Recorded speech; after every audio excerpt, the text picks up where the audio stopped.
नमस्कार. माझं नाव ईश्वरी विजय भंडारे. मी विखे माटे हायस्कूलमध्ये 8वी क मध्ये शिकते.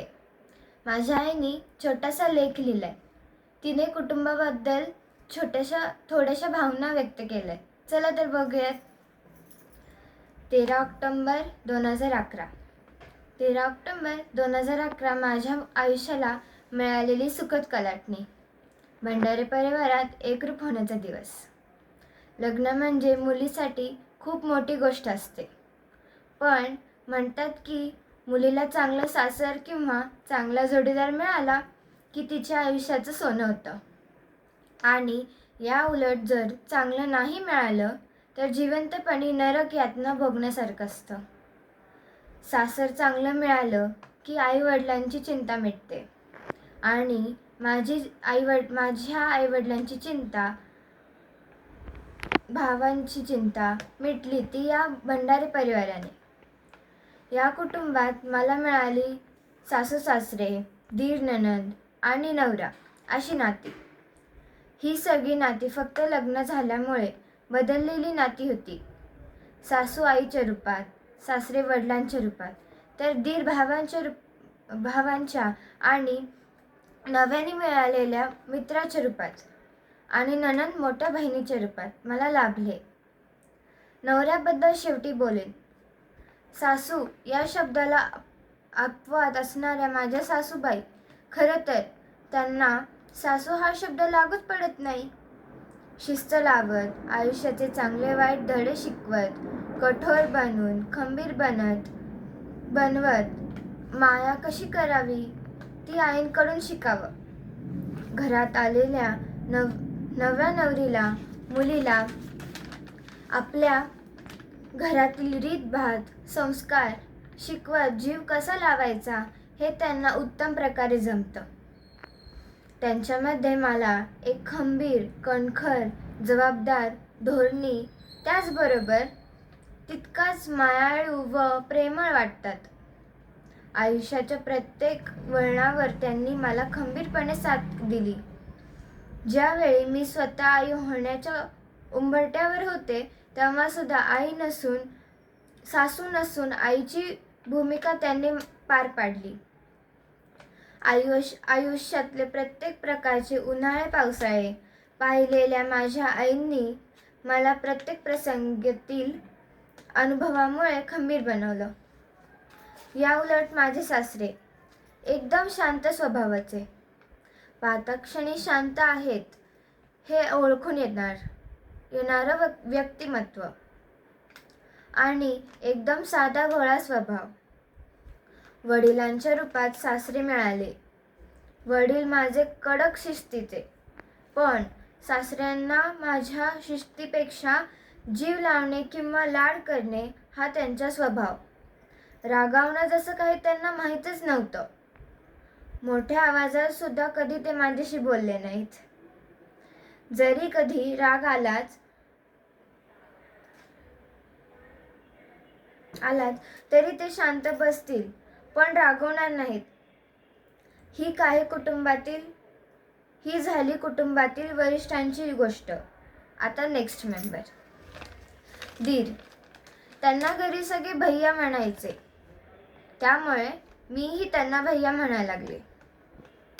समवयस्क असल्याने सगळ्यांच्या मानाने आमच्यात खूप लवकर मैत्री झाली. मानाने छोटे, पण वय आमचं सारखंच. त्यामुळे दीर भावजे असं आमचं नातं कधी वाटलंच नाही. एखाद्या चुकीला वरिष्ठांपासून एकमेकांना सांभाळून घेणं, कधी मी त्यांना तर कधी ते मला, असं चालायचं. माहेरी माझा भैया, तसा सासरी एक भैया मिळाला होता मला. दीर कसा असतो, दीर म्हणजे काय, तर माझ्या दृष्टीने ते फक्त एक नातं आहे. नवऱ्याचा भाऊ, बस इतकंच. पण त्यांचे कमी आणि माझेच भाऊ झाले. आता परिवारातील सगळ्यात महत्त्वाच्या व्यक्तीबद्दल बोलेन.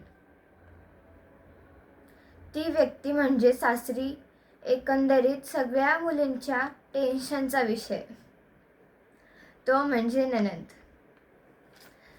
जसं माझ्या सासूबाई सासूपणाला अपवाद, त्याचप्रमाणे माझी नणंद नणंदपणाला.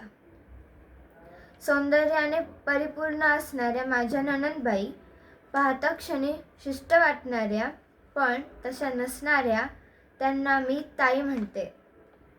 मानाने लहान पण वयाने मोठ्या. माझ्या घराच्या लाडूबाई माझ्या ताई. तितक्याच प्रेमळ, हसतमुख, खेळकर स्वभावाच्या. आज माझ्या राहणीमानात जो काही बदल आहे तो फक्त आणि फक्त त्यांच्यामुळे.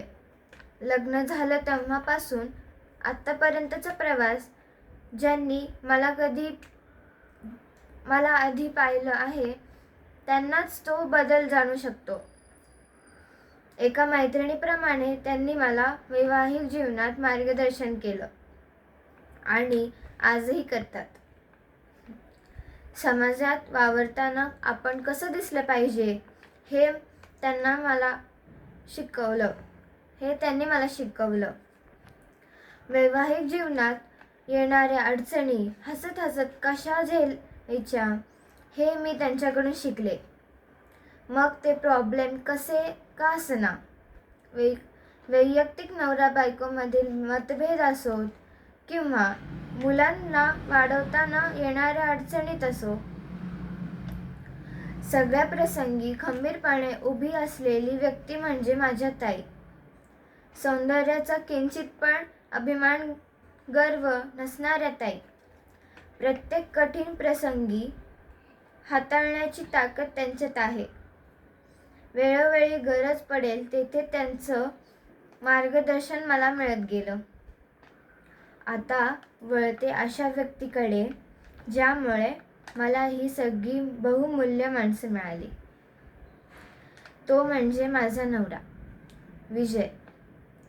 ज्याच्या नावातच विजय आहे, असा कायम जिंकत राहणारा विजय, ज्यांनी माझं मन जिंकलं. अगदी पहिल्यांदा पाहता क्षणी मनात घर केलेली व्यक्ती म्हणजे विजय. आज आमच्या लग्नाला 13 वर्ष पूर्ण झाली. या 13 वर्षात एक दिवस पण माझ्याकडे रागाने न बघितलेला हा माणूस, अतिशय खेळकर स्वभाव, हसतमुख चेहरा, उंच आणि भारदस्त असं व्यक्तिमत्व, कोणतीही मुलगी सहजरित्या प्रेमात पडेल असा हा मुलगा मला नवरा म्हणून लाभला. काय सांगावं त्यांच्याबद्दल, सांगताना शब्द कमी पडतील, पण त्यांचं व्यक्तिमत्व स्पष्ट करणं अवघड. सामाजिक क्षेत्रात आपल्या कामाचा ठसा उमटणारे विजय सगळ्यांच्या मनावर राज्य करतात. घरचेच नाही तर व्यवसायांमुळे परिचित असलेल्या लोकांचे सुद्धा ते लाडके आहेत. अगदी लहानांपासून वयस्कर व्यक्तींपर्यंत त्यांची मैत्री आहे. एकदा भेटलेला माणूस कायमचा मित्र करण्याची कला त्यांच्या वागण्या बोलण्यात आहे. जितका स्वभाव प्रेमळ, खेळकर, तितकाच स्पष्ट वक्तेपणा सुद्धा बोलण्यातून दिसतो. या 13 वर्षात आर्थिक चढ उतार बरेच आले, पण अशा स्थितीत सुद्धा काळजी न करता ती परिस्थिती हसत खेळत कशी पार करायची हे मी त्यांच्याकडून शिकले. कोणत्याही गंभीर स्थितीला उत्तमरित्या हाताळण्याची ताकद आहे त्यांच्यामध्ये. उद्याची चिंता न करणारा माणूस म्हणजे विजय. रोजचा क्षण आनंदात कसा जगता येईल प्रत्येक क्षण जगून घेणारे, हसत खेळत बेफिकर राहून सगळी फिकर करणारे असे हे विजय. आणि हो, ही सगळी माणसं मला आशीर्वाद रूपात भेटली. त्यात अजून एका नात्याची भर पडली, ती म्हणजे कोमलच्या रूपात. कोमल म्हणजे माझ्या दिराची बायको, माझी धाकटी जाऊ. आणि दुसरी ओळख सांगायची झाली तर माझी नवीन झालेली असं म्हणण्यापेक्षा लाभलेली मैत्रीण. खूप कमी वेळात तिने माझं मन ओळखण्याची कला अवगत केली. आम्ही जावा जावा आहोत असं आम्हाला भेटणाऱ्या अनोळखी व्यक्तीला वाटलंच नाही. प्रत्येक प्रकारचं हितगुज आम्ही करतो. माझ्या घराच्या गैरहजेरीत ती मोठी जाऊ होते. माझ्या मुलींची आई होते. कधी कधी तर माझी पण आई होते. बोलण्यासारखं अजून बरंच काही आहे, पण थांबते. आणि एक महत्त्वाचं राहिलंच. ही सगळी माणसं असलेलं कुटुंब मला सासर म्हणून शोधलं ते माझ्या माहेरच्या माणसांसाठी विशेष आभार. धन्यवाद.